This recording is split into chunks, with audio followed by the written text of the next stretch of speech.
Former COO, Chief Operations Officer for CN Rail, but when conductor trainee Jason Clooney was killed, was the man by the name of Jim Vena. Jim Vena today is the CEO of Union Pacific, and given Union Pacific now wants to merge with Norfolk Southern, if activist investor Ancora gets its way, Jim Vena will become the CEO of a new merged Union Pacific Norfolk Southern Corporation if that merger indeed does go through. Now, Jim Vena is such a huge player in the death of conductor trainee Jason Clooney, in my humble opinion, that I can't just include him in the UPNS merger YouTube channel. I have to also include him in the list of players for the Rail Families United channel, because I don't want people missing key players if they only go to one channel or the other. And Jim Vena, Jamie Boychuk, that's the reason I also included the video on Jamie Boychuk also on this channel. These guys are such big players in the death of conductor trainee Jason Clooney. In my opinion, there's no way they would not have known that CN was violating numerous laws when that young man was killed. And so in my opinion, they belong not in boardrooms, but in courtrooms. And the U.S. should do what it needs to do in order to prevent these guys from having a larger footprint in the U.S. rail industry. The reason they weren't exposed, in my opinion, by the government of Canada and not prosecuted for potential criminal negligence causing death, in my opinion, is because Transport Canada would have been also exposing itself and its complete and total failure to have done its job for potentially at least 2 decades. And so, again, I encourage all of you to look at the entire series on brainwashing. I think there's 14 videos or so in there, and then also the series on deadly training materials, etc. That would have all been under the operational excellence of Jim Vena. This video is going to be part of the Players series. And again, this one will apply to both the UP Norfolk Southern merger as well as overall to the Rail Families United YouTube channel and website. So the player that we'll be looking at today is Union Pacific CEO. He's been there since August 2023. He was also the former CN Rail Chief Operations Officer from 2013 to 2016. And he is the current chairman of the Association of American Railroads as of today when I'm doing this video. And that man is Jim Vena.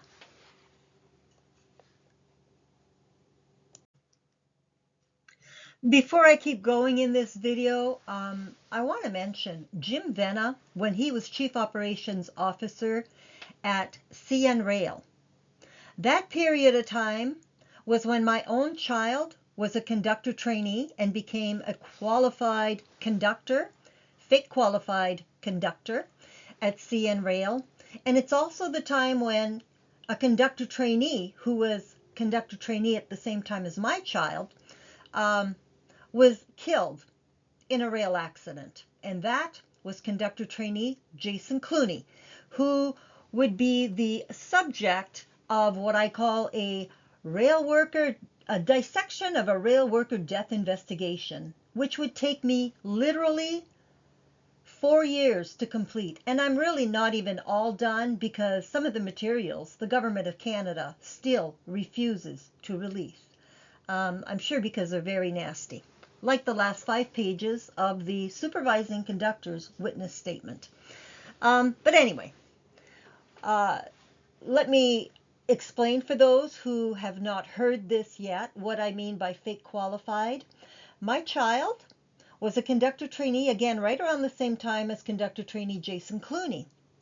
And my child ended up moving from a rail yard of 2 or 3 switches a day, 2 or 3 trains a day, to a rail yard with 40 to 60 trains a day on the main line, with hundreds of employees in that terminal, and potentially hundreds of switches in that yard. Now, after about a year of being there, my child was mainly doing line trips, but they were then, involved in yard tours or yard trips too, where they were working in the yard, supposedly as a qualified conductor.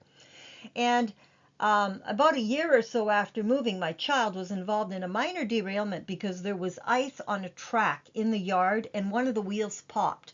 And my child was hanging on to a grain car. Now, had the load shifted enough, that rail car could have just flipped over and immediately killed my child. But because a wheel had popped, considered a derailment, you get a notice to appear or a statement where you have to go with your union rep in front of management and give your side of the story.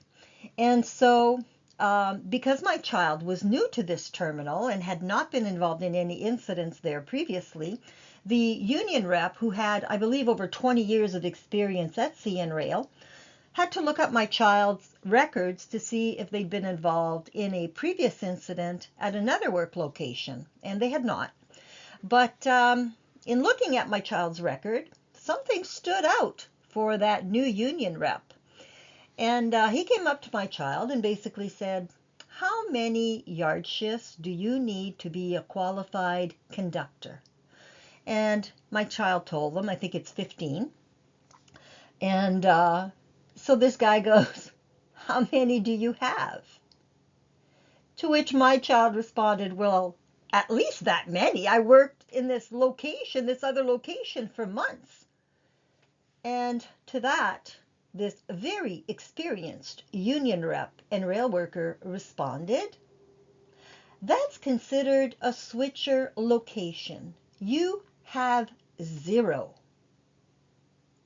And so CN allowed my child to go from this little teeny terminal to a massive terminal with 0 yard training, potentially putting my child's life at risk as well as that of all other coworkers in that terminal.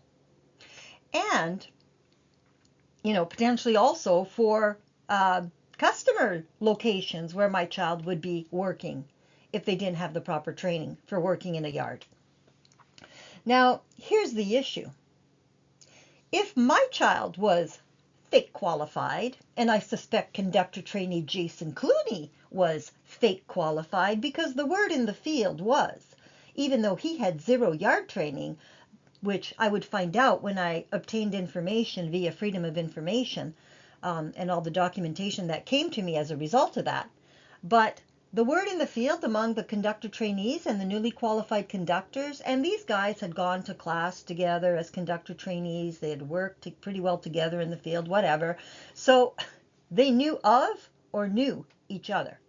And the word in the field, according to people that would have known of conductor trainee Jason Clooney, and one specifically that I knew personally, and this was not my child, it was another one, was that conductor trainee Jason Clooney was being qualified the day he was killed.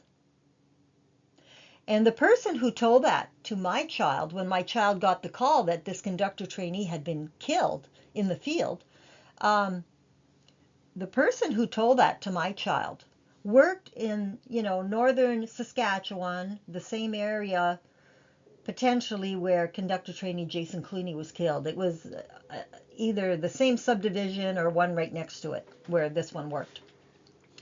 And so the point being here, folks, is if we're training all these conductor trainees in these little remote locations all over Canada, potentially all over the US too, since CN Rail has massive lines there. And I would say the same would apply to CP, because there's CP executives that used to be at CN Rail as chief operations officers, like Keith Creel, who is now the chief executive officer at CP, and he was certainly at CN when there were clearly serious issues with what was going on in operations at CN Rail. But the death specifically of conductor trainee Jason Clooney, that one was under Jim Vena. And so there's no way that he was not part of that cover-up, in my humble opinion, as chief operations officer. And the same would be true for then CN Rail CEO Claude Mongeau, who would become chairman of the board at Norfolk Southern. And Union Pacific and Norfolk Southern are now looking to merge in what would be one of the biggest rail mergers ever, an $85 billion deal. And so frontline rail workers in the U.S., you need to be on board. You need to understand the issues as they existed and they exist in the U.S., the players, and also where they came from and what they did at CN Rail. But anyways, if you're training all of these rail workers in these little rinky-dink terminals and you make them think they're qualified, and then those people move on, like my child, to a much larger terminal, and they haven't had the proper training, is that not criminal negligence on the part of CN Rail? I would argue that it is. And I think the case could be made by lawyers that it is.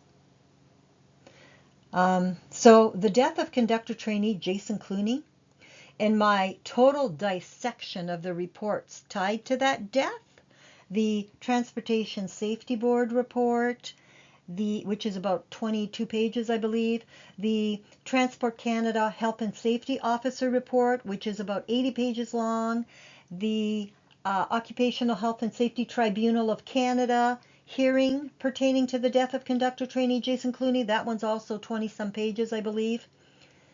Folks, these are nothing but rags of lies, in my humble opinion, and I would encourage you to look at all the videos that I have done ripping apart this rail worker death investigation, paid for by taxpayers, and misappropriation of public funds to death cover-ups and to garbage investigations, garbage reports, garbage tribunal hearings. That's breach of public trust. And both misappropriation of public funds and breach of public trust are criminal offenses. And so, as is financial fraud. And I would argue, folks, the CEO of CN Rail at the time, Claude Mongeau, as well as the Chief Operations Officer, there's no way these men did not know that CN was violating many laws when conductor trainee Jason Clooney was killed. And given I suspect both were absolutely part of the cover-up in that death, and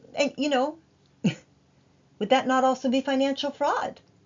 That you're letting investors think that your company is properly training its workforce, that you're not engaged in criminal negligence or the violation of so many laws, including the Railway Safety Act, specifically Section 20, when numerous changes, and I would say deadly changes, are done to frontline rail worker training programs, as was done in the case of conductor trainee Jason Clooney and many others. And we're talking dating back to 2007. So those are definitely the Keith Creel days as far as violations of laws.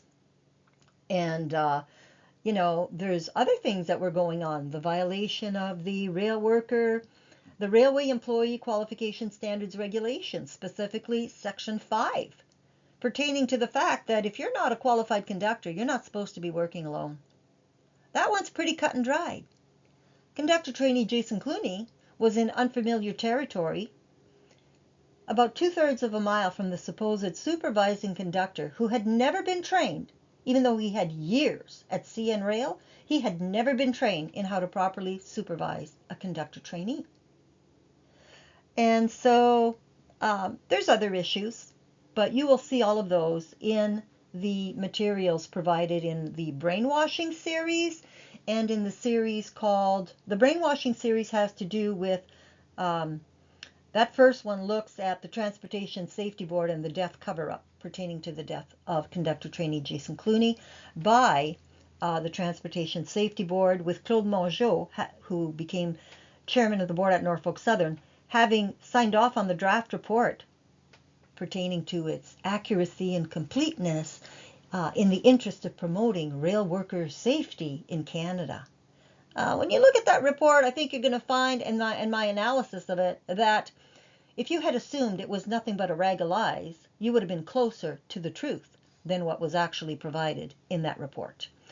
And again, that report was also written under Jim Vena, who was Chief Operations Officer at the time. And so all the issues that are raised in that report, and which I address in my series on brainwashing and also on the deadly training materials and deadly field practices at CN Rail, all of that happened under Jim Vena and Claude Mongeau, players at both Union Pacific and Norfolk Southern, even though Claude Mongeau stepped down, even though, if you got rid of these men tomorrow, they were there. Claude Mongeau was for a very long time at Norfolk Southern, and, Jim Vena had 2 stints at Union Pacific. He acted as Chief Operations Officer, and after the death of conductor trainee Jason Clooney, he went there as a Chief Operations Officer in like 2019 timeframe, and also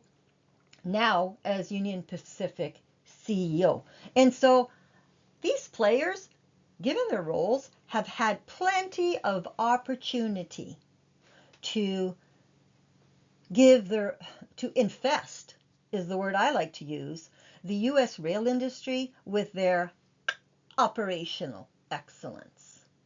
And if you look at a video on YouTube called Railroad Workers Anthem by Brandon Petty, and you will see in the first few minutes of that video, there's a woman that narrates. And what she says is that the rail industry in the U.S. has gotten significantly worse in the past 6 years.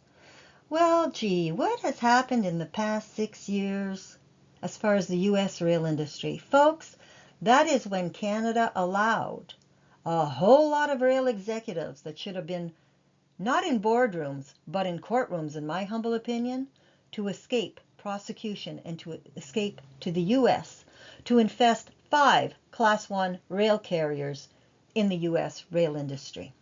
And so the issues are massive.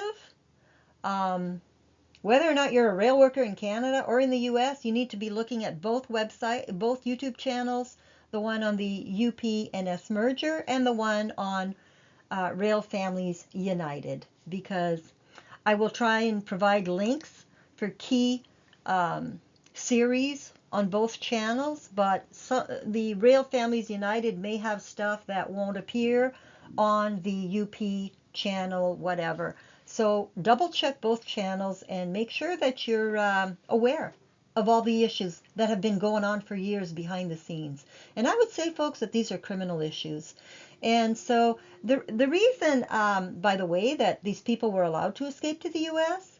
is because it can clearly be shown via my dissection of a rail worker death investigation that not only the Transportation Safety Board, but also Transport Canada and the Occupational Health and Safety Tribunal of Canada were all rail partners in crime. There to provide appropriate cover-ups in deaths, as in the case of conductor trainee Jason Clooney, and, there to turn a blind eye to so many issues. People need to understand CN and CP Rail both used to be crown corporations of the Government of Canada. They were part of the Canadian government until 1995, which is when they became publicly traded companies. But their ties to the Government of Canada run deep. And so, there's been a very nasty relationship there. Rather than being regulators, like I said, Transport Canada, the Transportation Safety Board, and the Occupational Health and Safety Tribunal of Canada, rather than being regulators or organizations there to protect frontline rail workers and the public in general via the precedents that were set, they all decided to become what I call rail picks, rail partners in crime. There is no other way to put it, folks, when you look at these materials and understand the implications of all of it. And that includes, in my opinion, I'm an MA in finance. that includes a whole lot of financial fraud, in my humble opinion, also. And so that's what we're going to be going over. And even though this particular presentation on Jim Vena is not going to be that long compared to some of my others, all of those series, these other series that I'm doing, you can put the name Jim Vena on them, just like the name Claude Mongeau. If they have anything to do with the death of conductor trainee Jason Clooney, and they do, Jim Vena and Claude Mongeau are tied to that.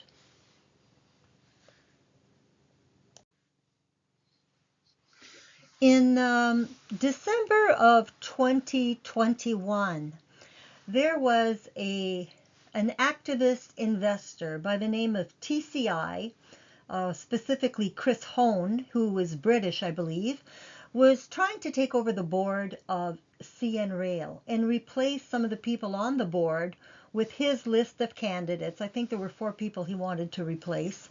And one of them was the current CEO of CN Rail, Jean-Jacques Ruet. The other was, he wanted to put a guy by the name of Paul Miller also on the board. And he wanted to replace Jean-Jacques Ruet, the CEO of CN Rail, with Jim Vena, who was Chief Operations Officer at the time that conductor trainee Jason Clooney was killed.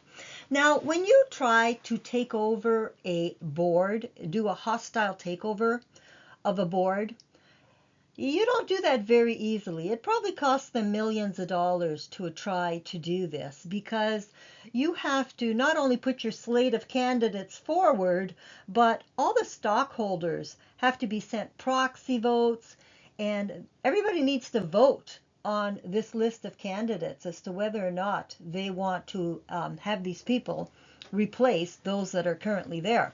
So again, Chris Hone wanted to put Jim Vena as Chief Executive Officer at CN Rail. And when I saw that, well, and by the way, when they do these takeovers, and it's quite a legal process involved. You don't just send out the proxy votes, but they have to tell people here's our legal team if you have questions. And they had hired 3 legal teams, 2 in Canada and 1 in New York, I believe, in order to do this hostile takeover.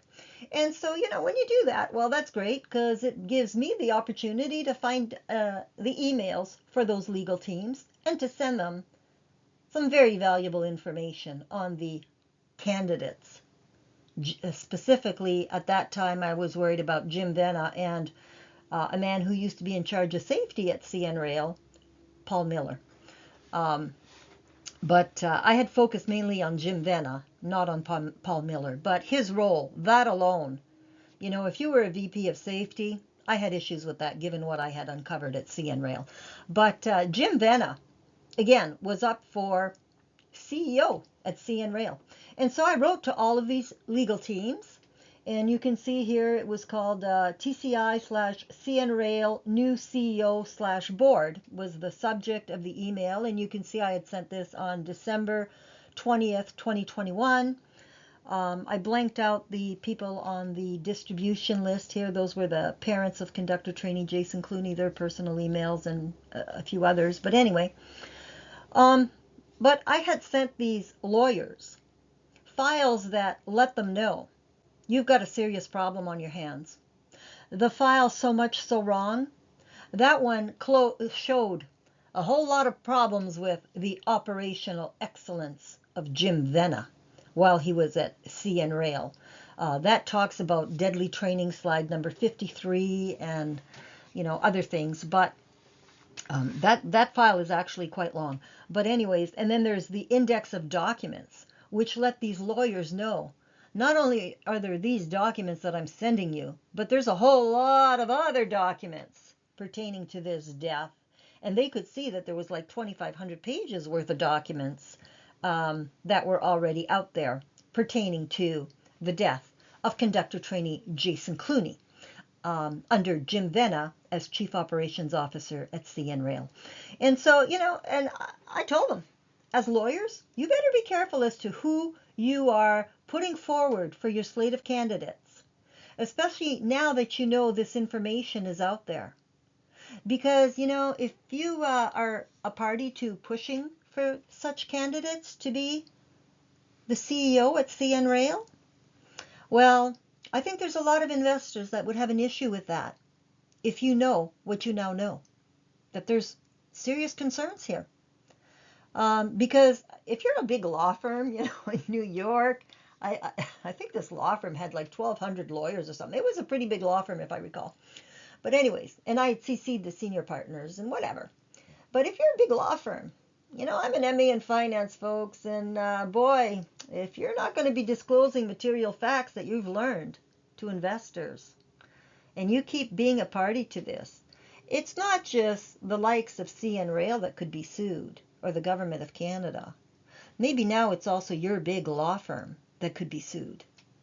And so, law firms that work with activist investors, in my opinion, had better tread lightly in working with activist investors, because there's a lot of nasty stuff behind the scenes, and it's been going on for a very, very long time. I personally am against the whole activist investor movement that we're now seeing taking over boards and whatever, because it shouldn't be one activist investor that gets to decide, because they're rich, and they have so many shares, who's going to be chairman or CEO or whatever. Sorry, but money doesn't buy everything. It might buy you a ticket to jail. If you keep pushing for some of these people, it might buy, hide a crime, you become a party to that crime, and financial fraud is financial fraud. And I don't think law firms want to be throwing themselves in that nasty hornet's nest. And so, anyways, I had advised them, be very careful as to who you are advising to have replace the current CEO. And folks, I had huge issues with Jean-Jacques Ruet also. He was former VP of marketing, and I'm going to get into those issues when I do a video on Jean-Jacques Ruet also, because I don't see how he could not have known about churning of the workforce and potential fake qualifications and whatever at CN Rail. But anyways, I'll be going into that in another video. But Jim Vena, I had huge issues with, and I was working behind the scenes, and not only telling these lawyers, do not put this guy as CEO of CN Rail. I had also called a very influential senator in the U.S. because CN had massive rail lines in the U.S. And I told that senator, I left a voicemail, do not allow this guy to become CEO at CN Rail. And so I don't know who it was that actually got Jim Vena to step down and out, and he withdrew his candidacy. I don't know if it's the government of Canada that got to him and said, you need to step away from this, or what. I don't know what happened specifically that made Jim Vena pull his candidacy at CN Rail for being CEO. I don't know if it was TCI that said step aside. I don't know. But something happened, because Jim Vena, who was very much wanting this job about a month previously, now all of a sudden pulled his candidacy. And I suspect it was because of stuff that was going on behind the scenes. Not sure if it was one of his rail partners in crime at Transport Canada or the government of Canada, up to and including the Prime Minister of Canada, Justin Trudeau, who would have told them to pull out, because, folks, there would have been massive liabilities for the government of Canada if the government of Canada allowed this man to become CEO at CN Rail. And the government of Canada, by this time, absolutely knew about fake qualification issues and death cover-ups in the rail industry. And they knew Jim Vena had been Chief Operations Officer when conductor trainee Jason Clooney was killed. So I don't think the government of Canada could have allowed that man to become CEO at CN Rail. Now the question becomes, if it was the government of Canada who blocked them and told them step aside, and go to the US, why did the government of Canada not bring Jim Vena to accountability and Claude Mongeau, and rather allowed them to escape to the US along with others? Well, folks, again, rail partners in crime. And so, I was busy documenting not one massive scandal, but 3 massive scandals impacting U.S. national security. So I wasn't paying attention when Jim Vena was then up for CEO at Union Pacific in the U.S. I only found that out literally a couple of days before that decision was announced. But the government of Canada, in my opinion, has a lot to answer for, not only to Canadians, but to Americans. Why did you not bring these people who were violating the law to accountability? Well, folks, the simple answer to that one is because the regulators were not regulators. The Transportation Safety Board, which did reports, they weren't technically a regulator. They don't pick sides. They just write the reports in an unbiased way, right? I don't think so. When you look at that report and my analysis of it, it is anything but unbiased. So I lump them in there with rail partners in crime. The Transportation Safety Board, Transport Canada, and the Occupational Health and Safety Tribunal of Canada, with what I would call their prearranged or predetermined hearing decisions in a tribunal before one word was even heard. And I'll be doing a separate video series on that whole issue also. But you can see, again, I was working in the background trying to prevent Jim Vena from becoming CEO or having any big role in any Canadian rail industry. But, I wasn't looking at all of the U.S. rail executives. And quite frankly, that should not have been my job. That should have been Transport Canada's job and Trudeau's job to work with the U.S. to say, hey, we got concerns. Don't put these people there. But they never did that, did they? Instead, they allowed a lot of rail executives to escape to the U.S. to invest, in my opinion, no less than 5 Class 1 rail carriers that I know of. Huge issue. So this just provides a little more information that was in that email. I don't include all of it in here, but these are a couple more paragraphs that were in there where I'm basically telling them, again, be careful as to whom you want to put or keep as CEO of CN Rail, and even on CP boards, quite frankly.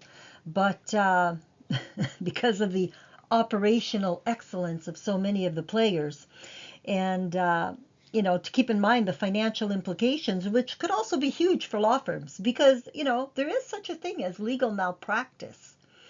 And if you're a stockholder and, a law firm does not disclose what it knows and it just allows all this to go forward, well, you may have client and attorney privilege, but I'm not their client.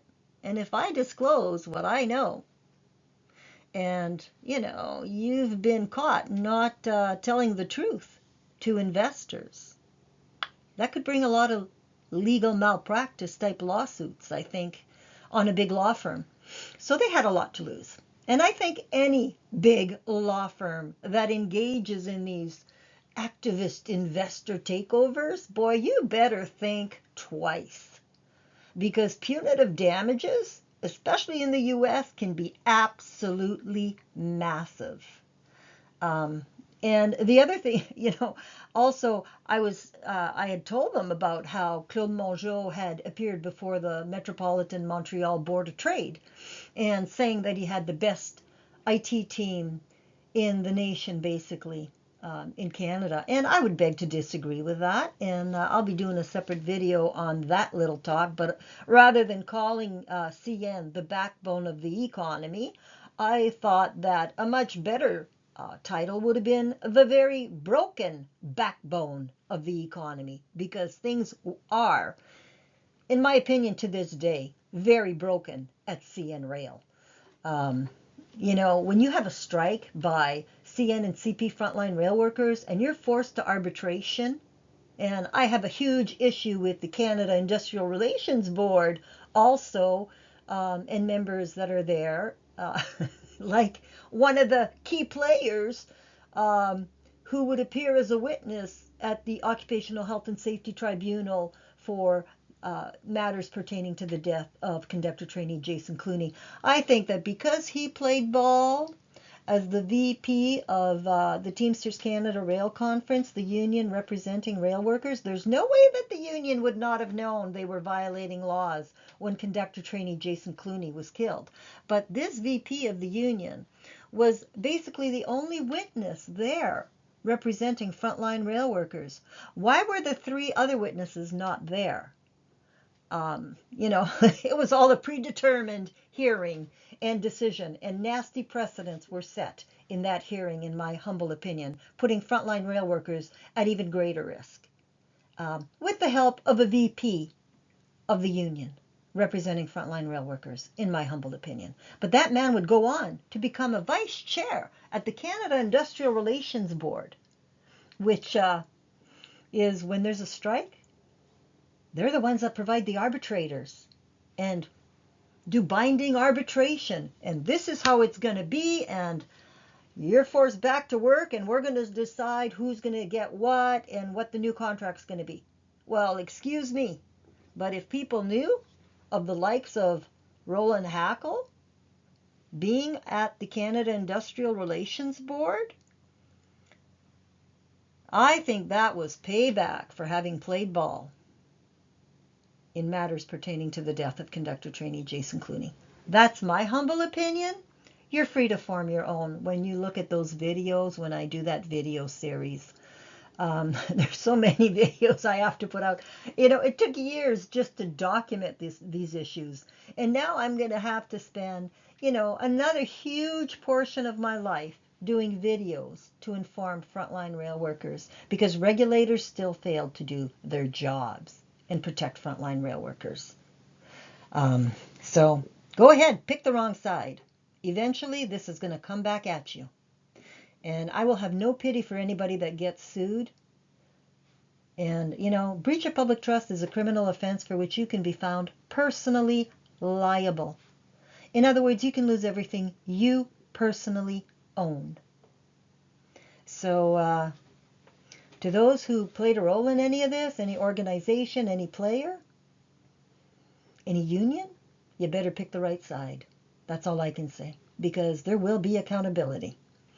But anyway, my final words to the TCI advisors, the legal advisors, was to remember the Sarbanes-Oxley Act in the U.S., because failure to disclose material facts to investors, well, that's the whole Enron scandal thing that came out of, I believe, Enron. And you could find a whole lot of executives and other players liable in matters of financial fraud when you fail to disclose material facts. And that act, I think, made it so that executives in companies have to attest to the fact that they are in compliance with all laws under which they operate. Well, folks, compliance audits are not limited to financial audits. You have to be in compliance with all laws. That means the Railway Safety Act, the Railway Employee Qualification Standards Regulation, the labor codes. Where are the compliance audits on the part of the Government of Canada, or CN Rail, and I would say CP Rail,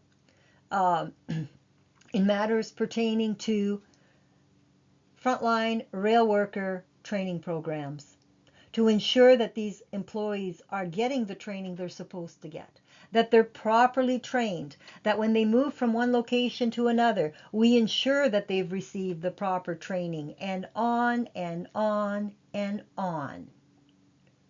Where are the compliance audits? Because failure to have those, that's a very serious thing in the financial world. And that was just my little reminder to these law firms that, Remember the Sarbanes-Oxley Act, and be careful as legal advisors before you move forward with candidates like Jim Vena on your slate of candidates. So again, not sure exactly who made Jim Vena step aside, if it was the government of Canada, if it was the legal teams, if it was Chris Hone, I don't know. But he did step aside and pull his candidacy, even though he was really gung-ho for having this position about a month earlier. So why did he step aside? I think he was forced to step aside. And I think he was probably told, move to the U.S. And if that was the case, that's just my hunch. That's just my opinion. But if that's the case, then the government of Canada has a lot to explain, not only to the people of Canada, but to the people of the U.S., and especially frontline rail workers, rail customers, rail investors.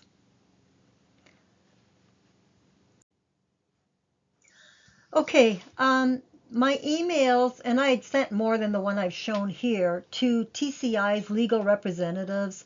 Those went out in towards the end of 2021, and then some others went out in 2022, and that was all during the Biden administration.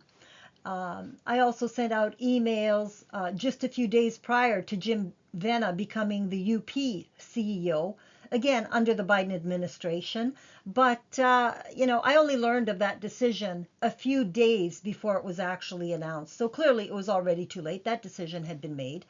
But again, why had that not been blocked in either Canada or the US?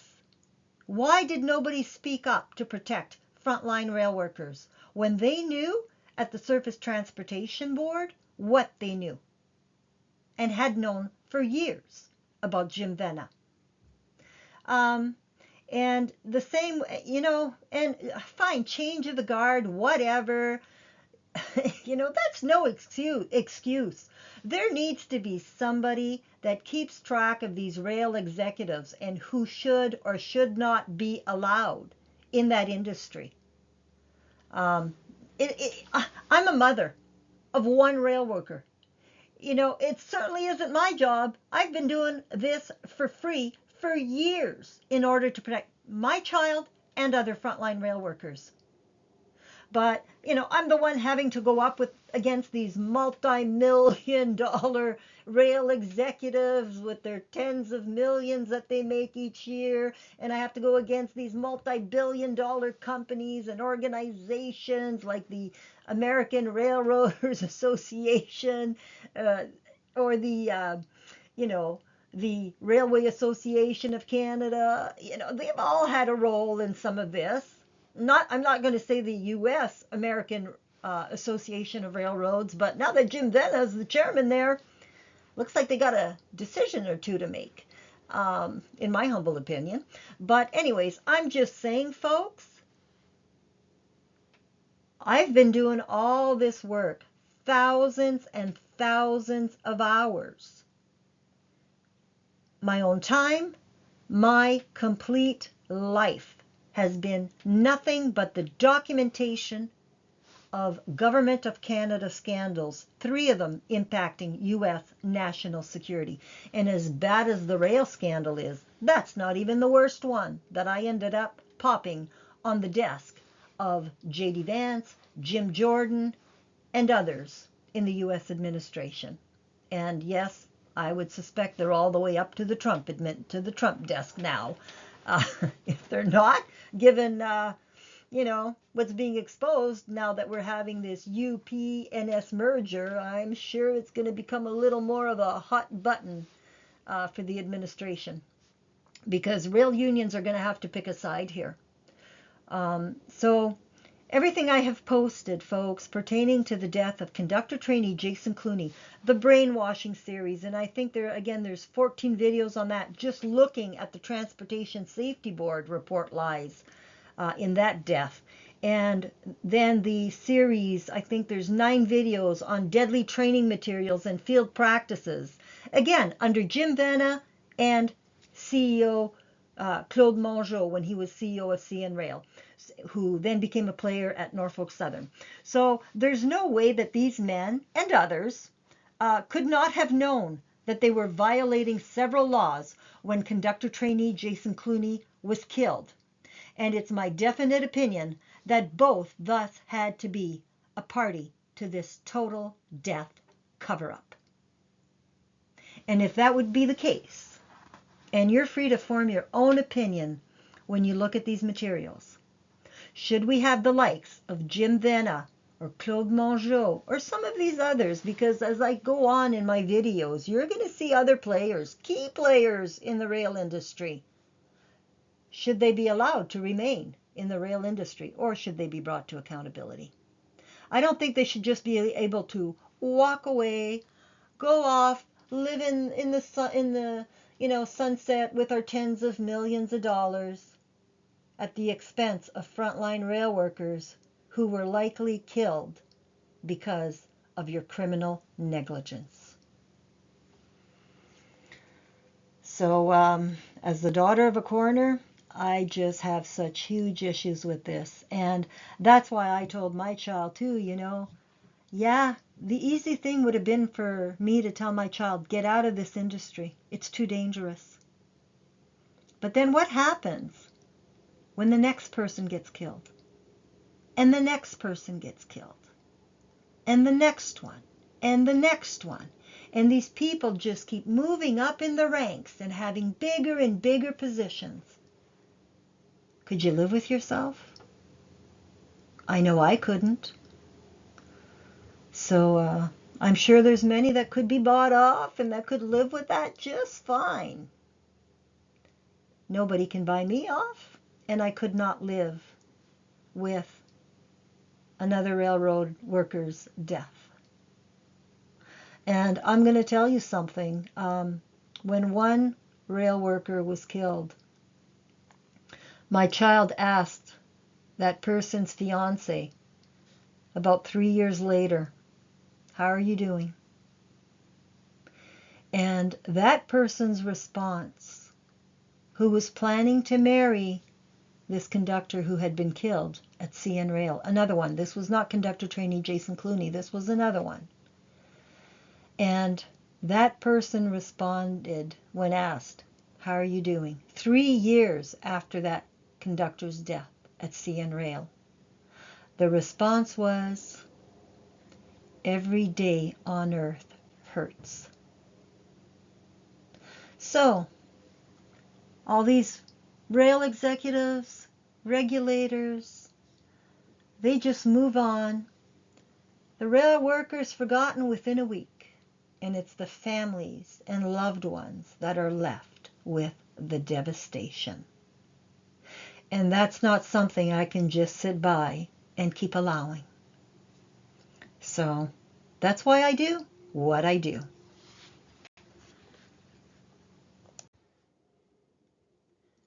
Okay, so this is going to end the video on Jim Vena specifically.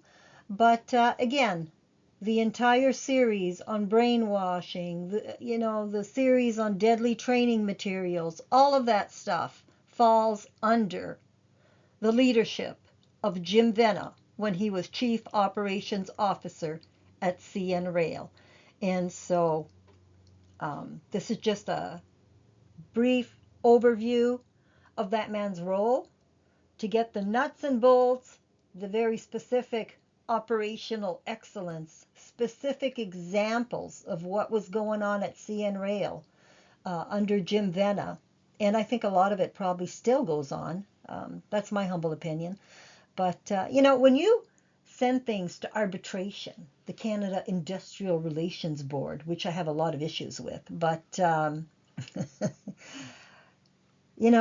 when they did that with the last rail strike in Canada, when CP and CN frontline rail workers decided to strike, I think they got like a 3% raise or whatever. But the problem is the safety issues don't get addressed.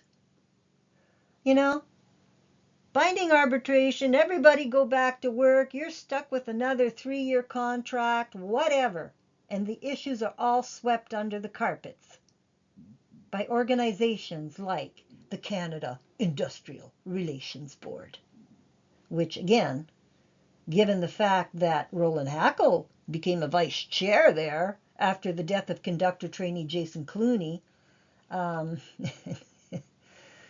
have a huge issue with the Canada Industrial Relations Board having the right to force workers back to work and then give them this binding arbitration BS without addressing the issues that frontline rail workers are trying to put forward. They're always muzzled. Can't talk to the press, can't say anything, whatever. Well, I'm not muzzled. Nobody is going to muzzle me. And so I would encourage you to look forward to everything else that's going to be disclosed in these matters. And it's going to be one heck of a roller coaster ride, so fasten your seatbelt, because there's a lot of, when I say on my logo here, Rail Families United, strong ties through hard truths. There's a lot more hard truths that are going to be coming at you. So, folks, again, this concludes this video. Have a great day, and I will see you on the next one.